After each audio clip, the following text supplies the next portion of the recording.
ஆனால் திருச்சியிலேருந்து விஜய் வந்து தன்னுடைய பிரச்சாரத்தை இதே ஊரில் உங்கள் ஊர்லேருந்து இதே இடத்துலேருந்து தொடங்கிருக்காரு. நீங்கள் என்ன எப்படின்னு பார்க்குறீங்க? இதை நம்ம ரொம்ப வரவேற்கிறோம் சார். ஏன்னா திருச்சி வந்து ஒரு அருமையான ஒரு பிளேஸு.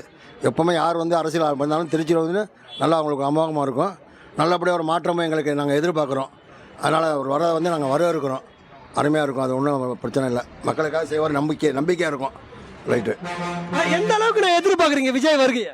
விஜய் வருகை வந்து மிக ஆவலோன்னு எதிர்பார்க்குறாங்க. சிறு வயசு ஆள், ரெண்டாவது நல்ல மக்களுக்கு செய்வார் அப்படின்னு நாங்கள் எதிர்பார்க்குறோம். இப்போ இருக்க அரசியல்வாதிகளாம் அவங்கவுங்க சௌரியத்தை பார்த்துட்டு இருக்காங்க. இவர் வந்து புதுசாக வர்றதுனால நல்லது செய்வார் அப்படின்னு ஒரு நம்பிக்கையாக இருக்கும். நாங்கள் எதிர்பார்க்குறோம். வரவேற்கிறோம். நிறைய பேர் இப்போ எதிர்ப்பு தெரிவிக்கிறாங்க காவல்துறையெல்லாம் கூட.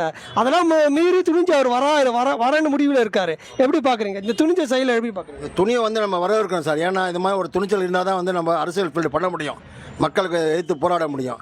அதனால் அவங்க வந்து இப்போ அதிகாரிகள் ஏன் பயப்படுறாங்கன்னா பாதுகாப்பு கொடுக்க முடியாதுன்னு பயப்படுறாங்க. அதை மீறி ஒரு வராருனாக்கா அதெல்லாம் ஜெயிச்சிருவார். அதெல்லாம் ஒன்றும் தப்பு கிடையாது. நல்ல செய்வார். அது ஒரு மாற்று கருத்தே இல்லை. அக்கா, முதல் தன்னுடைய பிரச்சாரத்தை விஜய் அவர்கள் இதே திருச்சியிலேருந்து உங்கள் ஊர்லேருந்து ஆரம்பிக்கிறாரு. நீங்கள் வரவேற்கிறீங்களா இல்லை எதிர்க்கிறீங்களா? நாங்கள் ரொம்ப ரொம்ப வரவேற்கிறோம். ஆமாம். அவர் வந்தால் நல்லது நடக்கும், ஒரு மாற்றங்கள் கிடைக்கும் அப்படின்றதுனால. எத்தனை பேர் பேசியிருப்பாங்க திருச்சியிலேருந்து? விஜய் பேசுறதுக்கு ஏதாவது புரியும் நினைக்கிறீங்களா? ஏதாவது தெரியும் நினைக்கிறீங்களா? கண்டிப்பாக தெரியும், தெளிவாகும். அதுக்காக அக்கா, அவர் இங்கேருந்து ஆரம்பிக்கலாமா? திருச்சியிலேருந்து அவர் ஆரம்பிக்கலாமா? ஆரம்பிச்சா அவர் வந்து சீட்டில் உட்காருவாருன்னு ஒரு நம்பிக்கை கண்டிப்பா. நீங்க அப்ப வரவேற்கிறீங்க? கண்டிப்பா வரவேற்கிறோம். எந்த திருச்சியில் அவரோட வருகைக்கு எந்த அளவுக்கு எதிர்பார்ப்புல இருக்கீங்க? 100% வரவேற்கிறோம். ஆனா திருச்சியில இதே காந்திபுரத்துல விஜய் வந்து பேசுறதா இருக்காரு. நீங்க வரவேற்கிறீங்களா இல்ல உங்களுக்கு ஏதாவது ஆட்சேபம் இருக்கானா? நான் வரவேற்கிறேன். வரவேற்கிறீங்க. எதனால? எத்தனையோ தலைவர்கள் வந்து பேசியிருப்பாங்க. எதனால விஜய் வரவேற்கிறீங்க? புது மாற்றத்துக்காக விஜய் நான் வரவேற்கிறோம். ஆல்ரெடி 25 ஆண்டு காலமாக திராவிட கழகம் தான் ஆட்சியில் இருக்குது. ஸோ அதுக்கு ஒரு மாற்றாக விஜய் வருவார்னு நாங்கள் எதிர்பார்க்குறோம். யங்ஸ்டர்ஸுக்கு எதிர்பார்க்குறோம். ஆனால் முதல் பிரச்சாரத்தை திருச்சியிலேருந்து தொடங்கியிருக்காரு, உங்கள் ஊர்லேருந்து தொடங்கியிருக்காரு. எப்படின்னு இருக்குது? அதான் வரவேற்கிறேன். நான் திருச்சியில் அவருக்கான ஃபேன் பேஸ் நிறையா இருக்குது. ப்ளஸ் வந்து பொலிட்டிக்கலாக அவர் வந்து எல்லா தலைவருக்குமே பொலிட்டிக்கலாக திருச்சி வந்து ஒரு ஸ்ட்ராங்கான பிளேஸாக எதிர்பார்ப்பாங்க. அதனால் நான் அவர் வந்து இங்கே ஸ்டார்ட் பண்ணுறது ஒரு பெரிய வரவேற்பாக நான் நினைக்கிறேன். நீங்கள் வரவேற்கீங்க? வரவேற்கிறேன். அம்மா, உங்கள் ஊரில் திருச்சியில் வந்து விஜய் பேசத்தான் இருக்காரு இதே காந்திபுரத்தில். நீங்கள் வரவேற்கிறீங்களா இல்லை எதிர்க்கிறீங்களா? வரவேற்கிறோம்ப்பா. வரவேற்கிறோம். விஜய் வரவேற்பீங்க? வரவேற்கிறோம். என்ன தலைவர் பேசியிருக்காங்க? இந்த பேசத்தில் என்ன நடக்கணும்னு நினைக்கிறீங்க?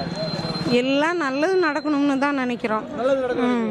அப்போ நீங்கள் கண்டிப்பாக வரவேற்கிறீங்க? வரவேற்கிறோம்ப்பா. திருச்சியில் விஜய் பேசத்தான் இருக்காரு. நீங்கள் எப்படி வரவேற்கீங்களா எதிர்க்கிறீங்களா? அவர் வரணும். நாங்கள் ரொம்ப சந்தோஷப்படுறோம். திருச்சிக்கு வரணும். எல்லாம் கூட்டம் கூடும். ஆனால் இப்போ திருச்சியில் வந்து காவல்துறையெல்லாம் வந்து தடையை ஏற்படுத்துகிறாங்க. நீங்கள் எப்படி பார்க்குறீங்க? நீங்கள் தடையாக நினைக்கிறீங்களா இல்லை வரணும்னு நினைக்கிறீங்க? அவர் வரணும்னு தான் நினைக்கிறோம் நாங்கள். ஆமாம், சில பேர் தடையாக நினைக்கிறாங்க. ஆனால் எங்கள் இளைஞர்களுக்கு பொறுத்த வரைக்கும் அவர் வரணும் தான் நினைக்கிறோம் எல்லாரும்.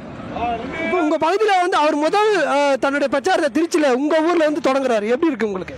ரொம்ப சந்தோஷமாக இருக்குது. நானே விஜய் பார்த்ததில்ல, இனிமேல் தான் பார்க்கணுன்னு கொஞ்சம் ஆசைப்பட்றேன். மதுரைக்கு கூட போயிருந்தாரு, ஆனால் அன்றைக்கி கூட போக முடியல. இங்கே வந்து பார்க்கணுன்னு கொஞ்சம் சந்தோஷமாக இருக்குது. உங்கள் திருச்சிக்கு வந்து முதல் பரப்புரையை ஆரம்பிக்கிறாரு. உங்களுக்கு சந்தோஷமாக இருக்கா? ரொம்ப சந்தோஷமாக இருக்குண்ணே. ரொம்ப வரவேற்கிறீங்க? வரவேற்கிறோம். அவர் எப்போ வருவாருன்னு நாங்கள் வெயிட் பண்ணிட்டு இருக்கோம். எப்போ வருவாருன்னு வெயிட் பண்ணுறீங்க? ஆமாம். நன்றி. அண்ணா, உங்கள் ஊர் திருச்சியில் இதே காந்திபுரத்தில் விஜய் வந்து பேசத்தான் இருக்காரு. நீங்கள் என்னென்ன வரவேற்கிறீங்களா இல்லை எதிர்க்கிறீங்களா? கண்டிப்பாக வரவேற்க வேண்டியது. அதாவது இப்போ வந்து விஜய் வந்து அரசியலுக்கு வர முடியாது, ரொம்ப நல்லது பண்ணியிருக்காப்புல. இப்போ அரசியல் வந்து மாற்றம் இருந்தால் தான் கொஞ்சம் ஏதாவது நல்லது நடக்கும். அதனால் வரவேற்கிறோம். முதல் பிரச்சாரத்தில் உங்கள் ஊர்லேருந்து தொடங்குறாரு. எப்படி என்ன நினைக்கிறீங்க நீங்கள்? நம்ம ஊர்லேருந்து தொடங்குறது ரொம்ப சந்தோஷம் தான். திருச்சிங்கிறது கொஞ்சம் இப்போ பர்மிஷன் தராமல் இருந்தாங்க. பர்மிஷன் தரனாலும் பேசுகிற மாதிரி தான் உத்தேசமாக இருக்குது. இப்போதைக்கு திருச்சியில் சத்திரத்தை தான் வந்து இது பண்ணியிருக்காங்க. நீங்கள் உங்கள் ஊர்லேருந்து தொடங்குறது வரவேற்கிறீங்களா? கண்டிப்பாக வரவேற்கிறோம். தளபதி வரவேற்க மாதிரி யாரும் வரவேற்க போகிறோம். வரவேற்கிறோம். ஆனால் இங்கே இருக்கிற இளைஞர்லாம் எப்படி இருக்குது சப்போர்ட் அவருக்கு? திருச்சியை பொறுத்த வரைக்கும், திருச்சி மதுரை இதெல்லாம் பொறுத்த வரைக்கும் தளபதி சப்போர்ட் தானே ஜாஸ்தி. மற்ற யாரும் வரமாட்டாங்க. இந்த திருச்சியில் அவர் அதிக வாக்கு வாங்குவார்னு நினைக்கிறீங்களா? கண்டிப்பாக இந்த தொகுதியில் அவர் திருச்சியில் அறிவிச்சார்னா கண்டிப்பாக தளபதி தான் ஜெயிப்பாப்புல. அது வந்து 100% வாய்ப்பு. நன்றி. ஆனால் திருச்சி உங்கள் ஊர்லேருந்து முதல் பிரச்சாரத்தை விஜய் ஆரம்பிக்கிறாரு. நீங்கள் எப்படி வரவேற்கிறீங்களா எதிர்க்கிறீங்களா? நாங்கள் வரவேற்கிறோம். வரவேற்கிறீங்க.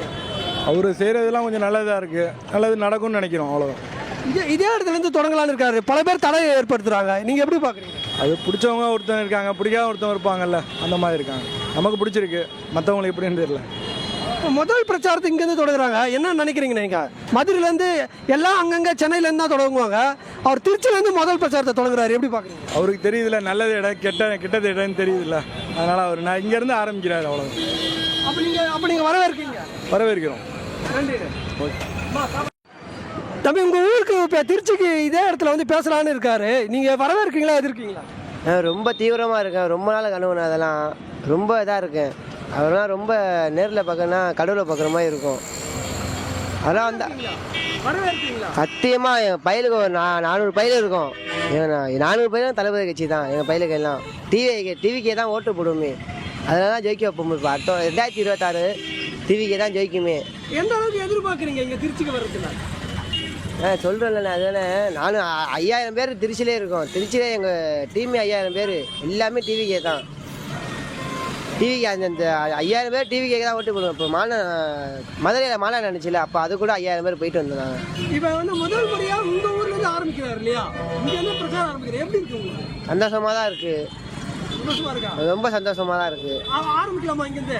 ஆரம்பிக்கலாம், சத்தியமாக சூப்பராக ஆரம்பிக்கலாம். இங்கேருந்து ஆரம்பிக்கலாம். ஆனால் உங்கள் ஊர் திருச்சியிலேருந்து இதே இடத்துலேருந்து விஜய் தன்னுடைய பிரச்சாரத்தை துவக்க இருக்காரு, நீங்கள் எப்படி நான் வரவேற்கீங்களா எதிர்க்கீங்களா? வரவேற்கிறாங்க. திருச்சியில் அப்படி என்னென்ன பேசல, அவர் இங்கேருந்து ஆரம்பிக்கிறதுக்கு என்ன காரணம் இருக்குன்னு நினைக்கிறீங்க? அவர் மட்டும் இல்லைங்க, அரசியல் கட்சி தலைவர் எல்லாருமே திருச்சியிலேருந்து ஆரம்பித்தா திருப்புமுனையாக இருக்குன்னு ஒரு நம்பிக்கை. அந்த அடிப்படையில் முதல் பிரச்சாரத்தை இங்கே தொடங்குறாரு, வரவேற்கிறோம்.